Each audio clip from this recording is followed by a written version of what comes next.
Hello guys, अगर आपने बाकी का एपिसोड नहीं देखा है तो जाकर हमारे चैनल में देख सकते हैं।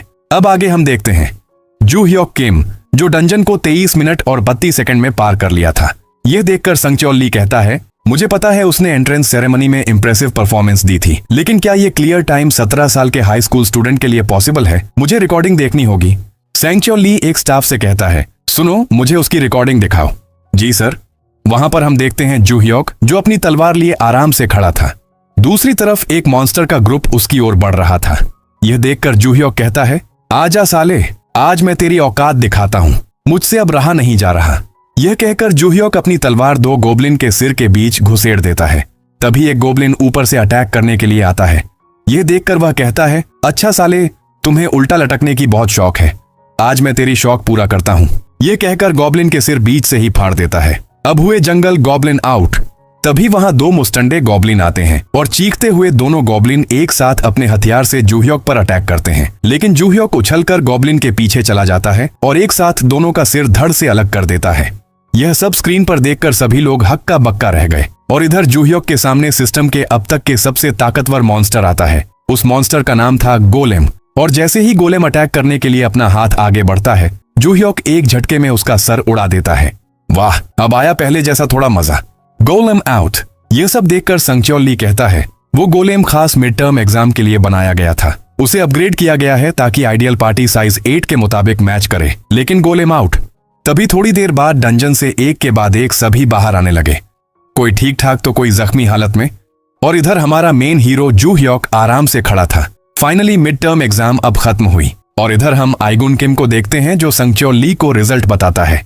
रिजल्ट्स आ गए हैं। मैं यह कहूं या न कहूं कि वे हमारी उम्मीद के अनुसार ही हैं, लेकिन जू ह्योक किम ने पहला स्थान बहुत अंतर से हासिल कर लिया है। जू ह्योक किम फर्स्ट, एरिन चोई सेकंड। यह पूरी तरह उम्मीद के अनुसार नहीं है। हमने सोचा था कि वह पहला स्थान लेगा, लेकिन हमने कभी नहीं सोचा था कि वह डंजन को अकेले क्लियर कर देगा बिना किसी चोट के। यह सब देखकर संग च्योल ली कहता है, अगर वह इसी तरह बढ़ता रहा और इंडस्ट्री में एंट्री कर गया तो वह कोरिया के लिए दी 1 का खिताब फिर से हासिल कर सकता है। एड 1 तो दुनिया के सबसे मजबूत कॉन्ट्रैक्टर्स को दिया जाने वाला खिताब है ना?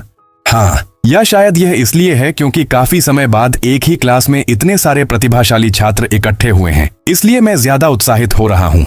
और इस परीक्षा में एक और अनएक्सपेक्टेड मोड की बात करें तो आरिन चोई। आइगुन किम कहता है, जू ह्योक किम ने इतने कम समय में जो हासिल किया है वह पहले से ही विश्वास करना मुश्किल है, लेकिन मुझे उम्मीद नहीं थी कि वह सोयोन यू को पीछे छोड़कर दूसरा स्थान हासिल कर लेगी। मुझे नहीं पता क्या हुआ उसे, लेकिन आरिन चोई ने भी अकेले डंजन सोलो चैलेंज किया। उसे काफी समय लगा और उसे बहुत सारे हमले भी सहने पड़े, लेकिन उसने क्लियर कर दिया। आइगुन किम कहता है, मैं जानता था कि वह एक शांत और मेहनती स्टूडेंट है, लेकिन मुझे कभी नहीं लगा था कि वह डंजन को अकेले क्लियर कर पाएगी। यह सब देखकर संग च्योल ली कहता है, अगर इस परीक्षा में टीम वर्क पर फोकस होता तो सोयोन यू निश्चित रूप से दूसरा स्थान पाती, लेकिन चूंकि प्राइमरीली मुख्य रूप से रेड पर योगदान के आधार पर था, इसलिए जू ह्योक किम और आरिन चोई को ज्यादा पॉइंट्स मिले। हालांकि इन रिजल्ट्स के बावजूद मैं अन्य छात्रों को उनकी इस मेथड्स की सिफारिश नहीं करूंगा। यह निश्चित रूप से कुछ ऐसा नहीं है जो सामान्य छात्रों को आजमाना चाहिए। जी हाँ सर। फिर आइगुन किम अपने मन में सोचता है, आरिन चोई, जब मैं ट्रू चोई गिल्ड में एग्जीक्यूटिव था तब मुझे जो आरिन चोई पता थी वह सिर्फ एक आदर्श छात्रा थी जो लगन से अपनी तलवारबाजी का अभ्यास करती थी। उसे डंजन सोलो करने का आइडिया कहां से आया? क्या यह जू ह्योक किम की वजह से है? नहीं, मैं क्या सोच रहा हूं? मुझे इन विचारों को दूर करना चाहिए और ग्रेड घोषणा की तैयारी करनी चाहिए। फिर हम अगले दिन देखते हैं first year practical exam results, जू ह्योक किम फर्स्ट और एरिन चोई सेकंड। यह देखकर रॉकडील बेंट्रिक गुस्से से कहता है, यूरिया डिसेरा अब कोरिया में है? हाँ, मुझे अभी उससे मिलना है। कैंपस से बाहर जाने की तैयारी करो। फिर हमें दिखाया जाता है सियोल जामसिल। वहां पर रॉकडील बेंट्रिक और यूरिया आए हुए थे। यह देखकर वह कहता है, अरे भाई। डिसेरा कहता है, काफी समय बाद मिले। रॉकडील, आओ बैठो, यहाँ मुझे पहले लंच करने दो। हाँ, अब हो गया। अब बताओ तुम क्या कहना चाहते हो उस लड़के के बारे में, क्योंकि तुमने कहा था कि उसे सबक सिखाना है। जू ह्योक किम, वह कौन है? कोई खास नहीं, बस एक अनाथालय से आया फर्स्ट ईयर का छात्र। उसके पीछे कोई रोने वाला भी नहीं है। उस नीच ने मेरे साथ मजाक किया है, मुझे उसे इसका बदला चुकाना है। अच्छा ठीक है, तो बताओ मैं उसे मार सकता हूं ना? यह तुम पर निर्भर है, लेकिन इस बार तुम्हें स्टेज ठीक से सेट करना होगा। पिछली बार जैसा कुछ नहीं। स्टेज? क्या तुम्हें याद नहीं कि बहुत पहले जब तुम्हें वह लड़की चाहिए थी तो पालिस क्लैन से मेरी बड़ी लड़ाई हो गई थी? शायद इसलिए कि पालिस क्लैन कुछ खास नहीं था, लेकिन मैंने उन सबको मार डाला। यह बात ज्यादा फैली नहीं। हाँ मुझे याद है, लेकिन वलहल्ला वाले अलग हैं। मेरे लिए भी अंदर घुसकर हलचल मचाना आसान नहीं होगा। समझ गया, मैं स्टेज पूरी तरह परफेक्ट सेट कर दूंगा, चिंता मत करो। ओके, और मेरे लिए एक अच्छा इनाम भी तैयार रखना। फिर हम एक हफ्ते बाद का सीन देखते हैं जहां पर जू ह्योक कैंपस से बाहर जाने के लिए एक एप्लीकेशन लिखकर सबमिट करने जा रहा था। यह देखकर वार्चे कहता है, एक और आउटिंग की रिक्वेस्ट? क्या तुम पहले से ही एक बार कैंपस के बाहर नहीं गए थे? हाँ गया था, लेकिन वे मुझे एक और आउटिंग दे रहे हैं। सोचकर देखूं तो मैंने सुना था कि बड़े एग्जाम के बाद वे एक एक्स्ट्रा आउटिंग देते हैं। मुझे लगता है यही वो है। हाँ, यही वजह है कि मैं इस मौके को बर्बाद नहीं करना चाहता। मैं अपनी बाकी की सीक्रेट वेयर हाउस की तलाश करने जा रहा हूँ। तुम कहाँ जाने की प्लानिंग कर रहे हो? सुवॉन। फिर हम जू ह्योक देखते हैं जो सुवॉन पहुंच चुका था। मुझे लगता है यह कहीं यहाँ के आसपास था। तभी उसको एक पर्सन आवाज देता है, हे नाइस टू मीट यू। फिर सीन कट होती है और हम देखते हैं द मार्केट डिस्ट्रिक्ट 7, एक आदमी को जो ऊपरी मंजिला से बाहर का नजारा देख रहा था। तभी उसके सामने एक विंडो पॉपअप होता है। दूसरी साइड के रूलर पूछते हैं कि रिंग कब आएगी? यह रास्ते में है, लॉर्ड कॉन्स्टेलेशन। यह नॉर्मल प्रक्रियाओं से गुजरकर पोर्टल से होकर आएगी। क्या हो रहा है? मैं पूर्व ब्लैक कैट की इंस्ट्रक्शन की वजह से एंडेरा के रेलिक्स पर नजर रख रहा था, लेकिन यह पहली बार है कि मैंने इस तरह की रिएक्शन देखी है। आखिरकार इसे देकर उसे थोड़ा शांत कर देना चाहिए। लॉर्ड कॉन्स्टेलेशन, रिंग आ गई है। और फिर सीन प्रेजेंट में आती है। सुवॉन। जू ह्योक कहता है, आखिर तुम कौन हो? क्या तुम्हें जानने की जरूरत है? मैं मानता हूं कि तुम्हें मुझसे कुछ चाहिए, सही? वरना मैं इस पहाड़ की चोटी तक आने की जहमत क्यों उठाता? क्या वो कुछ मुझे खत्म करने से संबंधित है? तुम जल्दी समझ जाते हो। नहीं, वास्तव में कोई भी समझ सकता था। यह तुम्हारे चेहरे पर साफ लिखा है। तुम छोटे, तुम्हें लगता है कि तुम अपनी क्लास में टॉप होने की वजह से कुछ बड़े हो। मुझे निराश मत करना, ठीक है? यह कहकर डिसीरा अपनी मुट्ठी बांध लेता है और एक जोरदार पंच मारने ही वाला था। तभी जू ह्योक उसे डोज कर लेता है, जिससे उसका पंच एक पेड़ पर लगता है, जिससे वहां छोटा सा ब्लास्ट हो जाता है और थोड़ी देर के बाद पेड़ बीच से ही टूट जाता है। डिसीरा कहता है, तुम लकी हो यार। अगर तुमने इसे डोज नहीं किया होता तो एक ही हिट में मर जाते। लकी? मैंने इसे इसलिए डोज किया क्योंकि यह बहुत स्लो था। और अपने मन में सोचता है, लेकिन निश्चित रूप से उसका अटैक बहुत ही पावरफुल था। मुझे लगता है वह सहयोग के बराबर है, या शायद उससे भी मजबूत। मेरे मौजूदा बॉडी में ऐसे पंच ब्लॉक करना अभी भी मेरे लिए खतरनाक है, तो फिर उसे डील करना आसान हो जाता है। यह सोचकर जू ह्योक जंगल की ओर भागने लगता है। क्या तुम भागने की कोशिश कर रहे हो? यह तुम्हारी तरफ से सबसे अच्छा फैसला होता। तुम्हें पीट पीट कर मार दिया जाता अगर तुम नहीं भागते, लेकिन बेशक मेरे साथ भागना ऑप्शन नहीं है। और अपनी पूरी ताकत अपनी मुट्ठी में इकट्ठा करने लगता है। तभी अचानक जू ह्योक लौटकर उसके मुंह के सामने आ जाता है और कहता है, क्या तुम अपनी जुबान से लड़ते हो? यह देखकर डिसीरा को कुछ समझ में नहीं आया कि वह कब इतना करीब आ गया। मुझे उसकी मुट्ठी का पता तक नहीं चला जब तक वह मेरे सामने नहीं थी। यह सब सोच ही रहा था कि जू ह्योक उसके चेहरे पर एक पंच जड़ देता है, जिससे वह जमीन पर गिर जाता है। तभी जू ह्योक अपने पैर से अटैक करता है, लेकिन डिसीरा उसे डोज कर लेता है। लेकिन वह देखकर हैरान था कि जहां पर जू ह्योक हिट किया है वहां पर जमीन धंस गई है।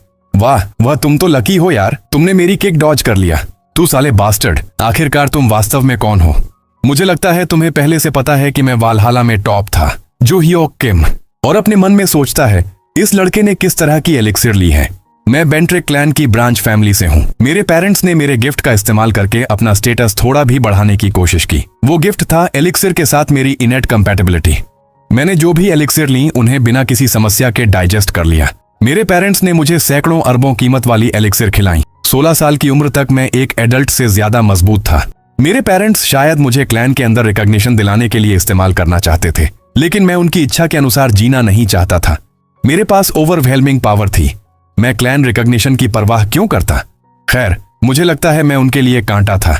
क्लैन की वाइस हेड, जो खुद को हेड समझती थी, ने मुझे निकाल दिया, लेकिन मुझे इससे फर्क नहीं पड़ा। मैं अंडरग्राउंड वर्ल्ड के जॉब से किसी भी फाइनेंशियल इश्यू को सॉल्व कर सकता था और क्लैन की बाध्यों के बिना जो चाहता करता। जब रोकडील ने मुझसे यह रिक्वेस्ट की तो पैसे ने भी हिस्सा लिया कि मैंने इसे स्वीकार किया, लेकिन जू ह्योक किम में मेरी दिलचस्पी ने इससे भी बड़ा रोल प्ले किया। उसने वालहाला एंट्रेंस रैंकिंग स्क्रैम्बल में फर्स्ट प्लेस सिक्योर किया था और मैंने सुना था कि उसने गिल्ड स्काउटिंग एजेंट्स को गाली दी और उन्हें भगा दिया। मैंने कल्पना की कि यह नया टॉय कितना मजेदार होगा और जू ह्योक किम से डील करने की प्लानिंग करते समय मुझे हल्का फुल्का महसूस हुआ, लेकिन यह लड़का इतना मजबूत कैसे है? जू ह्योक किम कहता है, हे तुम कहाँ खो गए? यह सुनकर डिसेरा कहता है, तुमने किस तरह की एलिक्सिर ली? मैं किसी ऐसे अनाथ के लिए अफोर्ड करने वाली एलिक्सिर नहीं जानता। क्या एलिक्सिर? ओह तुम छोटे जोकर, तुम बहुत मजाकिया हो। मैं सोच रहा था तुम क्या कहोगे, लेकिन एलिक्सिर? मुझे नहीं पता था कि तुम ड्रग एडिक्ट हो। तो क्या तुम कह रहे हो कि तुमने एलिक्सिर से मजबूत नहीं हुए? बेशक नहीं, मैं कंसिस्टेंट ट्रेनिंग और एक्सरसाइज से मजबूत हुआ। मैंने तुम्हारी तुलना सहयोग से अपने दिमाग में की थी, लेकिन ऐसा लगता है कि तुम जैसे किसी के साथ एक नेचुरल बॉर्न मसलहेड की तुलना करना अपमानजनक है। यह सुनकर डिसेरा भड़क जाता है। यह कमीना, इसने मेरे पास कोई दूसरा ऑप्शन नहीं छोड़ा। इतना कहकर डिसेरा एक चाकू निकाल लेता है और निकलते ही डिसेरा के बॉडी से एक खतरनाक डार्क माना बाहर निकलने लगती है। वह कहता है, मैं महसूस कर पा रहा हूं मेरे बॉडी से निकलते ताकत को। जू ह्योक किम, अब तुम मरने के लिए तैयार हो जाओ। मैं तुम्हें आसान मौत नहीं दूंगा। और कुछ आगे बोलता तभी जू ह्योक एक जोरदार किक उसके चेहरे पर जड़ देता है, जिससे डिसेरा वहीं बेहोश हो जाता है। तुम क्या हो, पूरा का पूरा नॉबहेड? क्या तुम्हें लगता था कि मैं तुम्हें ट्रांसफॉर्म होने का मौका दूंगा? रुक रुक, तुम अभी बेहोश नहीं हो सकते। और गुस्से से एक भयानक पंच उसके चेहरे पर दे मारता है, जिससे डिसेरा दर्द के मारे चीखने लगता है। लेकिन हमारा हीरो पूरा गुस्से में होता है। डिसेरा का कोई भी बातें नहीं सुनता है और उसके बाल पकड़ लेता है और कहता है, नहीं, जब तुमने इतनी सारी एलिक्सिर ली है, अगर तुम सिर्फ लड़ाई शुरू करने आए होते तो मैं यहीं रोक देता। लेकिन चूंकि तुमने इतने कॉन्फिडेंस से घोषणा की कि तुम मुझे खत्म कर दोगे, मैं इसे स्लाइड नहीं होने दे सकता। इसके अलावा मेरे कुछ सवाल हैं, तो अभी के लिए मेरी हाथों का स्वाद चखो। और इधर हम देखते हैं वालहाला डॉर्मेट्री, रोकडील का कमरा। अब तक डिसेरा ने जू ह्योक को निपटा दिया होगा। उसकी पर्सनैलिटी को देखते हुए शायद उसने उसे मार डाला होगा। मृत शरीर को डील करना झंझट है, लेकिन कम से कम यह स्कूल ग्राउंड्स पर नहीं है। मैंने उम्मीद नहीं की थी कि वह इतने परफेक्ट टाइम पर ऑफ कैंपस जाएगा। क्या लक है? और खुशी से कहता है, यूरिया जी, मेरे लिए एक कप चाय बनाओ। जी सर। तभी उसके पास एक कॉल आता है। यह डिसेरा है। हेलो, क्या तुमने उसे निपटा दिया? हेलो, उधर से जू ह्योक कहता है, शर्त लगाता हूं कि तुम्हें पता नहीं चल रहा कि वह क्या कह रहा है ना? खैर, क्योंकि उसका जबड़ा डिसलोकेट हो गया है। ह्यूग युग, ये आवाज जू ह्योक किम, मुझे ट्रांसलेट करने दो। उसने कहा कि वह अपनी फ्यूनरल पर 2 अगरबत्तियां चाहता है। यह याद रखना, रॉकडील बेंट्रिक।